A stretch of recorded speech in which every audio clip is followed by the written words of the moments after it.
Bonjour et bienvenue sur ce vlog Vidéo Plus, chers clients, par tous les temps et en tout lieu, au service de vos plus belles images. Je suis aujourd'hui avec Ludovic, que je remercie pour sa présence, qui nous fait l'honneur de nous présenter en exclusivité ce Nikon D810, vraiment un très beau bébé. Je te laisse le micro. Bonjour à tous, le Nikon D810 est effectivement né il y a maintenant quelques jours, le 26 juin 2014. C'est un boîtier réflexe 24-36 qui a tout simplement des fonctions superlatives, simplement parce que c'est un boîtier de 36 millions de pixels de définition, avec une rafale qui va jusqu'à 7 images par seconde, donc une grosse cadence de travail. Des fréquences en sensibilité ISO qui vont aller de 50 à 50 000 ISO en mode étendu. Donc un routard tout simplement, un boîtier très polyvalent qui, aussi bien en photo qu'en vidéo, va pouvoir permettre de réaliser du reportage comme du tournage plateau tout simplement. Ludovic, pour arriver à de telles performances, je suppose que Nikon a travaillé très dur sur le processeur. En effet, le capteur de 36 millions de pixels déjà est un nouveau capteur qui permet de faire un readout de 60 images par seconde.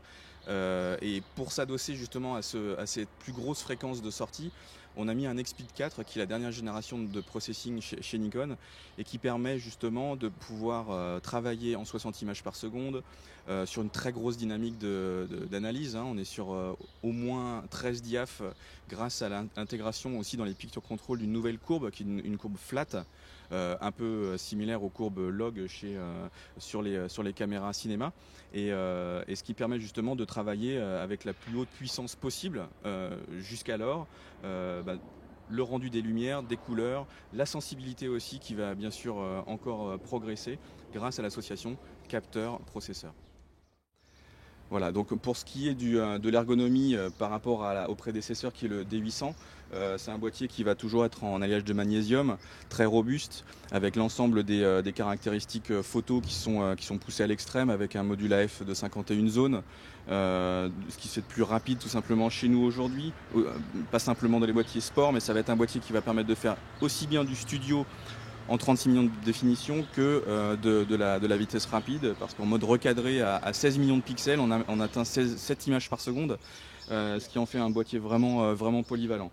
Maintenant, pour aller un peu plus loin dans l'ergonomie, parce qu'il n'y a pas que la fiche technique, il y a un usage en fait qui va être très pratique. Par exemple, la mesure de lumière. Maintenant, on a une nouvelle mesure de lumière chez Nikon, ce qui est quand même historique. Une pondération sur les hautes lumières qui va permettre de faire du clair-obscur. Et tout ça emballé, on va dire, dans un emballage assez incroyable, c'est que le silence de fonctionnement de ce boîtier, il va être vraiment permettre de travailler en confiance. Parce qu'on a revu tout le mécanisme du miroir avec un obturateur en Kevlar. Et en termes photo, voilà, c'est un boîtier haute définition, haute vitesse, avec un AF ultra rapide. Maintenant, pour ce qui est de nos amis vidéastes et cinéastes, c'est un boîtier qui permet de faire du tournage aussi bien en plateau qu'en reportage. Pour le plateau, on aura déjà deux formats de cadrage. Le 35 équivalent Super 35, qui vont permettre d'avoir une panoplie de réglages sur les optiques et de cadres en profondeur de champ aussi qui va être intéressante. Une possibilité de modifier l'exposition avec les deux touches profondeur de champ ici et fonction qui permettent de moduler l'ouverture de façon continue. Donc on va avoir un iris continu. Toujours les mêmes capacités en sensibilité, c'est-à-dire du 64, du 50 ISO en basse sensibilité pour éviter les filtres densité neutre. De nombreuses fonctions d'ergonomie, mais avec du 1080p 60 images par seconde, c'est-à-dire possibilité de faire du ralenti, possibilité de faire du 50 images secondes pour le standard European Broadcast Union. Et on peut enregistrer en même temps le flux sur la carte en H.264 en 1080 et sortir en HDMI aussi en 1080p 60 images. C'est-à-dire qu'on a vraiment une sorte de dual screen, soit un dual enregistrement, et sur carte et sur enregistreur externe. Ce qui n'était pas le cas auparavant, on avait du 720 sur carte pour avoir, du 720 en externe pour avoir du 1080 sur carte. Là, on a augmenté bien sûr les capacités. Et donc, ce qui nous permet vraiment d'avoir deux flux de travail. Pour ce qui est maintenant du reportage, en termes d'exposition, on va avoir la possibilité de mettre des ISO automatiques en expo manuel. C'est-à-dire qu'on ne change pas ses paramètres de vitesse. On va pouvoir travailler au 50e ou au 100e de seconde, par exemple, fixer sa vitesse. et fixer son ouverture pour simplement le rendu image, le rendu de profondeur de champ.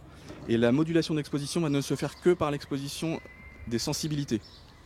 On fixe ces bornes de sensibilité minimales et maximales, ce qui permettra donc de pouvoir avoir, dans toutes les conditions intérieures, extérieures, changement de lumière, une expo qui sera avec des bonnes transitions tout simplement, et qui pourra juste s'adapter à toutes les conditions. Parce que c'est ce qu'on pourrait reprocher, on va dire, au réflexe en général, c'est de pouvoir avoir à moduler beaucoup les choses, les molettes. Là, tout se fait automatiquement.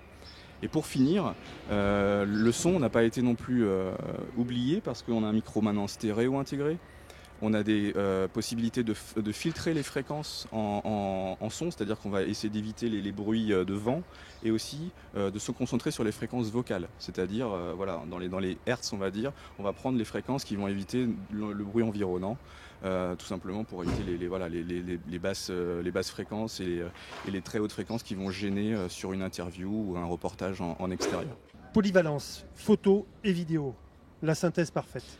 En effet, ce boîtier D800, c'est un ensemble de « et », c'est-à-dire c'est un boîtier robuste et un boîtier extrêmement rapide, aussi bien en calcul qu'en rafale en photo. C'est aussi un appareil qui fait de la vidéo de façon extrêmement opérationnelle, à savoir effectivement l'exposition variable dans toutes les conditions, avec aussi bien les sensibilités automatiques que le travail sur la dynamique.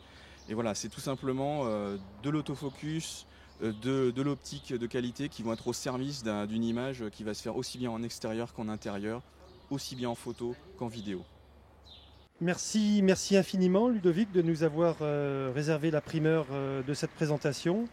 Nous souhaitons à ce très très beau bébé une longue et belle carrière. Il a été largement doté de toutes les qualités nécessaires pour ce faire. Chers clients, je vous remercie de votre attention sur ce poste et je vous dis bien sûr à bientôt pour une autre vidéo.